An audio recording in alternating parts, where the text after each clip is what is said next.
Hey guys, RPGIGAN here, and I'm here, of course, with Jonathan Waters himself, and of course, founder of GGG Games. Thanks so much for taking the time to have a few words with me. No problem.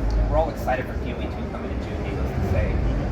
One thing a lot of us are wondering is the end game. It's going to be a totally separate end game, and we're just really wondering, will mechanics like Blight, Abyss, Breach, are there plans to bring some of those over to the end game? There's definitely going to be a lot of those things returning. It just depends on whether how much I like those mechanics, I guess. So I mean, there are certain league mechanics I've done over the years that I really love, and others that I'm not so keen on, and so we'll probably try to rework as much as we can. But a lot of that's going to come right as we're doing the during the closed beta. We're going to be taking a lot of those mechanics and then putting them back in. Because when we launch, we probably don't have time to get all of those ones fully done, because we have to redo all of the effects and all this stuff like that. Make them look like they make sense in POE 2. If we just put them straight in as they are right now, they would look a bit out of place because they're not like modern graphics basically. Sure. We're going to take those, update them, and making some modifications to the mechanics along the way. Yeah, the game's beautiful. I had a chance last night to come in and kind of explore. I'm very excited for it. I was wondering a little bit about crafting. I so often craft for profit, and I was wondering essences in particular, such a huge part of crafting, so you can have that fixed affix. Right. Are essences going to be in game? I am absolutely keen for essences to come back. So there may not be as many of them as there are in POE 1, because there is a huge number there. And one of the things our sort of philosophy for crafting is to try and make it so that we've got a lot of crafting systems in POE 1 now, like a ridiculous number. And so what we're keen to do is I still want to have a lot of those things there, but we'll probably restrict some of them to certain domains. So what I mean by that is that let's say that one particular crafting system might be good for particular types of mods, or another crafting system might only be useful for weapons or things like that. So effectively, for each for each type of crafting system, we want to make things if you need to craft the best weapon, there's the 3 or 4 crafting systems that relate to weapons that you can do. And if you want to, if you want to craft boots, then there's 3 or 4 different ones, and maybe some overlap. But you know what I mean? So that way, it's you're not necessarily having the full complexity of 25 crafting systems all applying to every single item that you want to craft. No, that's great. So many newer players, don't realize you start off with the fossils or the essences, but then you can't meta craft it bench, so you're kind of customizing by item. Right. So a lot of these things. The thing is, I really like all the crafting systems design. I mean, at least most of them. So I'm very keen to retain as much of that as I can. And now that they're all implemented, they're honestly very easy. POE 2, we've started to get ones in place, so there's no problem at all to be able to do that stuff easily. It's just a question of what we want to keep and what we don't want to keep from the game, so to speak. Oh, great. I was wondering, just to change subject a bit, on your favorite builds yourself. When you go back to the good old days and you just want to play the game, what are some builds you really like to pick up? Do you mean in POE 1 or POE 2? POE 1. It's been a little while. It's been a little while since I've been concentrating on POE 2 for a while. So I mean, I've always been a fan of kind of automation type stuff. So more just fire type. RFA. I mean, there's a lot of players who sort of agree with that.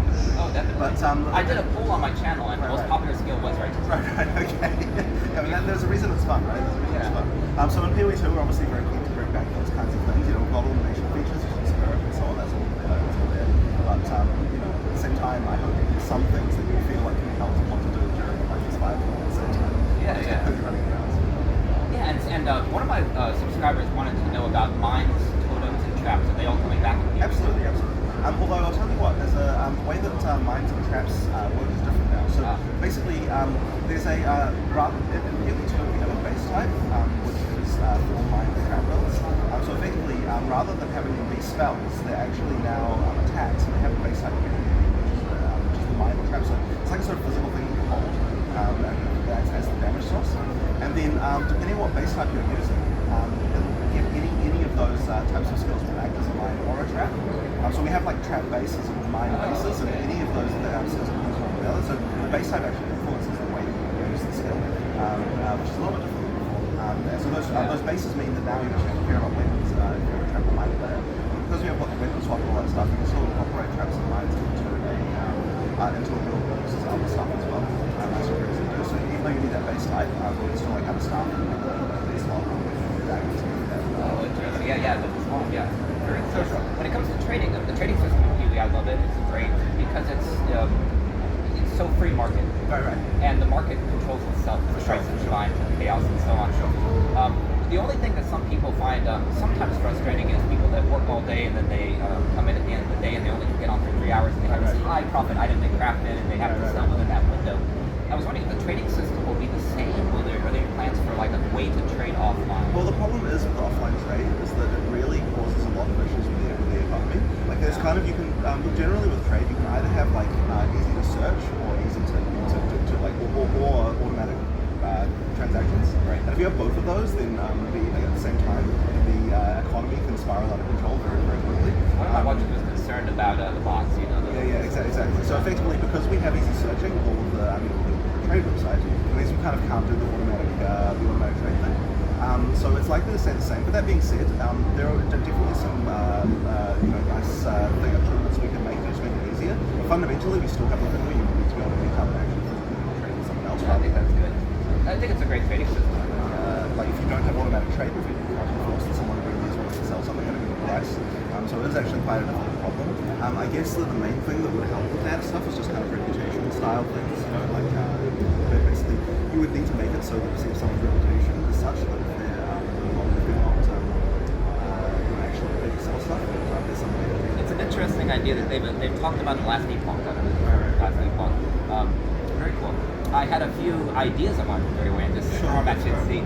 One is, of course, the Atlas system in POE 1. I personally have always been a huge fan of Eater of Worlds and the Black Star.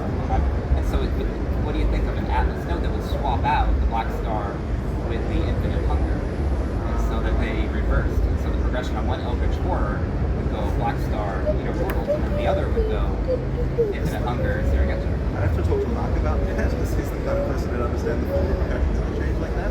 Right. It's the kind of funny thing that, like, as we're continuing to do POE 1 expansion, these kinds of random things are something that we didn't know, right? Yeah, the ideas you guys come up with is amazing, and the way you keep the game fresh every 3 months is incredible. And then this whole new TOE 2 comes, it's going to be great. And of course, I'm a big fan of brands. I always want more items where you can have an additional brand attached to the enemy. I always hope for that every game. I'll have to talk to Rishi about the unique selling maybe he can sneak one of those in. Sneak them in. Designed by supporter RPGIGAN. Jonathan Lawrence, I won't extend you for your time. Thank you so much, sir. No problem. And thank you for taking your time. I love the game. No problem.